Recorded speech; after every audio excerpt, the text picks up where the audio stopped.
ನಮಸ್ಕಾರ ಗುರು. ಕರ್ನಾಟಕದಲ್ಲಿ ಕಣ್ಮರೆ ಆಗ್ತಿರೋ ಕೋಟೆಗಳಲ್ಲಿ ಬಸಮಾಂಗಿ ಕೋಟೆ ಕೂಡ ಒಂದು. ಈ ಕೋಟೆನ ಬಸವಂಗಿ ಕೋಟೆ ಅಥವಾ ಬೆಟ್ಟ ಅಂತ ಕೂಡ ಕರೀತಾರೆ. ಒಂದು ಕಾಲದಲ್ಲಿ ರಣ ರೋಚಕವಾಗಿ ಮೆರೆದಿದ್ದಂತ ಈ ಕೋಟೆನಲ್ಲಿ ನಮಗೆ ಬರೀ ಅವಶೇಷಗಳೇ ಕಾಣೋದು ವಿಪರ್ಯಾಸ.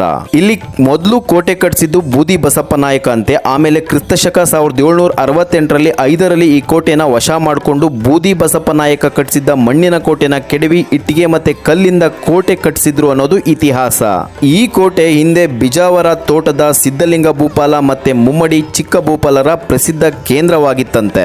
ಮಧುಗಿರಿಯ ಸಿದ್ದಾಪುರದಲ್ಲಿ ಒಂದು ಹಳೆ ಕೋಟೆ ಇದೆಯಂತೆ. ಅಲ್ಲಿರೋ ಶಾಸನದ ಪ್ರಕಾರ ಬಿಜಾವರದ ಮಹಾನಾಡಪ್ರಭು ಚಿಕ್ಕಪ್ಪಗೌಡ 1593ರಲ್ಲಿ ಬಸಮಾಂಗಿನ ಕಟ್ಟಿದ್ದಂತೆ. ಇನ್ನು ಈ ಕೋಟೆ ಬಂಡೆ ಮೇಲೆ ಹನುಮಂತನ ಉಬ್ಬುಶಿಲೆ ಜೊತೆಗೆ ಬಸವನಿಗೆ ಸಮರ್ಪಿತವಾದ ಪುಟ್ಟ ಗುಡಿ ಕೂಡ ಇದೆ. ಅಲ್ಲಲ್ಲಿ ಕೊಳಗಳಿದಾವೆ. ಈ ಕೊಳಗಳಲ್ಲಿ ನೀರು ತುಂಬಾ ಪಾರದರ್ಶಕವಾಗಿರೋದು ವಿಶೇಷ.